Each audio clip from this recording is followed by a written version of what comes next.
সব জায়গায় ধৈর্যের দরকার। এই পৃথিবীতে যত পয়গম্বর ছিলেন সব পয়গম্বররা ছিলেন হলো ধৈর্যের পিরামিড। আদম আলাইহিস সালাতু ওয়াস সালাম থেকে শুরু করে আমার রাসূল পর্যন্ত সমস্ত পয়গম্বররা ছিলেন সবাই ধৈর্যশীল বান্দা।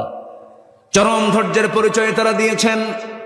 আদম আলাইহিস সালাতু ওয়াস সালাম জান্নাত থেকে দুনিয়াতে নেমে ধৈর্যের পরিচয় দিয়ে শত শত বছর চোখের পানি ফেলে ফেলে যে দোয়াটা করেছেন, কান্না করেছেন, যারা পারেন সঙ্গে পড়ুন, রব্বানা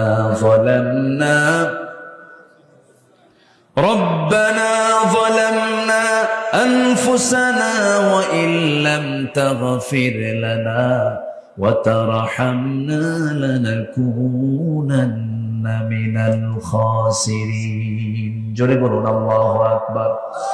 এই দোয়াগুলো করলেন, আল্লাহর দরবারে দোয়া মঞ্জুর হয়ে গেছে। আল্লাহ পাক বিপদ থেকে তাকে হেফাজত করলেন, বিপদ থেকে তাকে উদ্ধার করলেন। এরকম করে সমস্ত পয়গম্বর বিপদে পড়েছেন, দোয়া করেছেন। তবে সকল নবী ধৈর্যশীল ছিলেন, তবে একজন নবীর রাগ সবচেয়ে বেশি ছিল। বলুন তো সেই নবীর নামটা কি? কি সুন্দর, সবার মুখস্থ, আলহামদুলিল্লাহ। খুব রাগী মানুষ ছিলেন তিনি।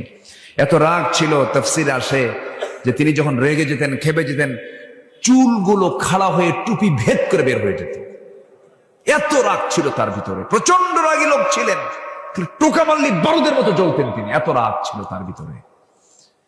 তার সামনে এক বেয়াদবি করছে, বারবার বলার পরও ঠিক হয় না, মারছেন থাপ্পড়। এক থাপ্পড় খায়া শীত হয়ে পড়ছে, মরছে। মরে যাওয়ার সঙ্গে সঙ্গে আল্লাহকে বলে, আল্লাহ মারলাম, ওকে শাসন করার জন্য মরে গেল, মার্ডার কেসের আসামি কিন্তু আমি না, তুমি আল্লাহ নিজে। কি কথা কি বুঝতেছে?